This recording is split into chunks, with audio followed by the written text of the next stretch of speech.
नमस्कार, lead India publishers association में आपका स्वागत है। मैं हूं डॉक्टर तरुणा एस गौड़। हाल ही में एक खबर फिर से सोशल मीडिया की सुर्खियों में है। ओडिशा से लीड इंडिया फ्रेंचाइजी ने यह खबर भेजी है।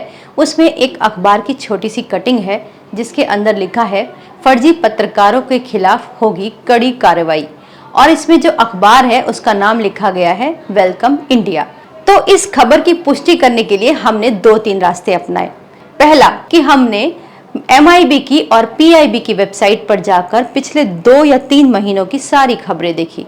अगस्त के महीने में केवल 8 खबरें मंत्रालय की ओर से आई और जुलाई के महीने में करीबन 20-25 खबरें आई, लेकिन उनमें ऐसी एक भी खबर नहीं थी।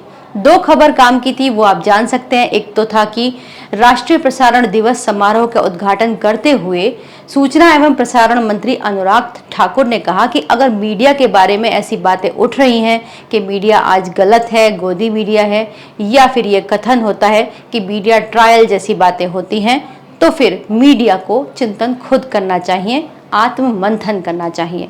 ये खबर मुझे काम की लगी, इसीलिए आपके साथ शेयर की। दूसरी एक खबर जो इम्पोर्टेंट थी वो ये थी, मंत्रालय ने करीबन 700 से ऊपर यूट्यूब और वेबसाइट्स को बैन किया है जो कि देश विरोधी खबरों को चला रही थी और फर्जी खबरें चला रही थी। अब हम बात करते हैं उस खबर की जिसके बारे में ये पूरा का पूरा सर्च किया गया, रिसर्च किया गया। खबर ये थी कि फर्जी पत्रकारों के खिलाफ देश भर में कड़ी कार्रवाई होगी और उन्हें गिरफ्तार किया जाएगा।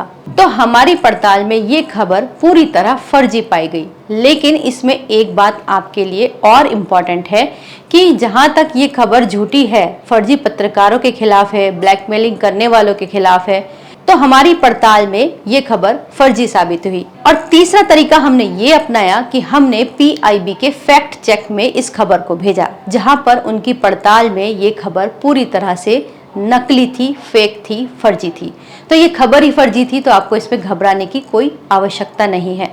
लेकिन मैं आपको एक चीज और बता देती हूँ कि अगर आप YouTube या फिर इंटरनेट के माध्यम से, वेबसाइट के माध्यम से जर्नलिज्म कर रहे हैं तो आपको कुछ बातों का ध्यान रखना चाहिए। पहली बात कि आप अपने आप एक प्रॉपर प्रोफेशनल वे में काम करिए। मतलब आपके न्यूज़ देने का एक तरीका होना चाहिए, उसका एक खास अंतराल यानी पीरियोडिसिटी होनी चाहिए। ऐसा नहीं कि एक खबर आज डाली और फिर 10-20 दिन के लिए सो गए, तो आपको मीडिया के तौर पर नहीं गिना जाएगा। लेकिन अगर आप प्रॉपरली खबरों को सही समय पर डालते हैं, मीडिया की तरह करते हैं, तो आपको एक तरीके से डिजिटल मीडियम में गिना जाएगा। दूसरा काम आपके लिए ये ज़रूरी है कि आपको MSME में रजिस्ट्रेशन ज़रूर कराना चाहिए। एटलीस्ट ये एक सरकारी मंत्रालय है, कम से कम आपके पास एक सर्टिफिकेट आ जाता है कि आप प्रोफेशनली इस काम को कर रहे हैं। बस यहाँ पर एक खामी रहती है कि यहाँ पर आपको कंपनी के तौर पर गिना जाता है, तो फिर आपको प्रेस आई कार्ड इशू करने की इजाज़त नहीं दी जाती। तो इसके आपके सामने 2 रास्ते खुले हैं।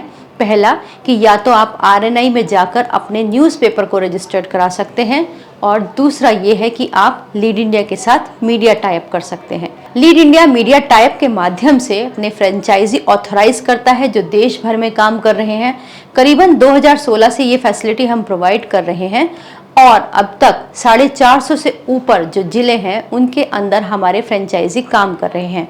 उनको ये सुविधा होती है कि वो अपनी ही कंपनी अपने ही नाम से चलाते हैं।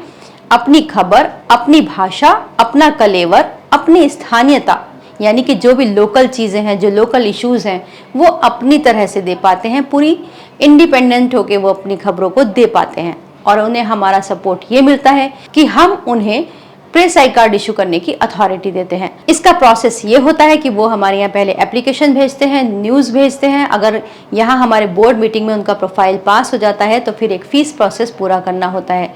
फीस प्रोसेस पूरी करने के बाद अथॉरिटी लेटर उनके नाम से इशू हो जाता है और वो देश भर में काम कर सकते हैं। तो फ्रेंचाइजी एक बहुत ही सुगम रास्ता है। अगर आपको भी लगता है कि आप भी इसी तरह की मुश्किलें फेस कर रहे हैं तो आप लीड इंडिया से संपर्क कर सकते हैं। तो फर्जी पत्रकारों के बारे में जो ये खबर थी वो पूरी तरह से फर्जी पाई गई है। तो अब अगर आपको कहीं भी सोशल मीडिया के किसी भी प्लेटफॉर्म पर ये खबर दिखाई दे कि फर्जी पत्रकारों के खिलाफ कड़ी कार्रवाई होगी, सूचना प्रसारण मंत्री ने इस बात का ऐलान किया है, वीडियो कॉन्फ्रेंसिंग के जरिए प्रेस कॉन्फ्रेंस करके ये बात कही है, तो आप समझ जाइएगा ये वही पुरानी खबर है जो कि PIB के फैक्ट चेक में भी फर्जी पाई गई है। उम्मीद करते हैं ये वीडियो आपके लिए अच्छा होगा, उपयोगी होगा। अगर आपको ये अच्छा लगे तो इसे लाइक कीजिए, शेयर कीजिए और सब्सक्राइब भी कीजिए।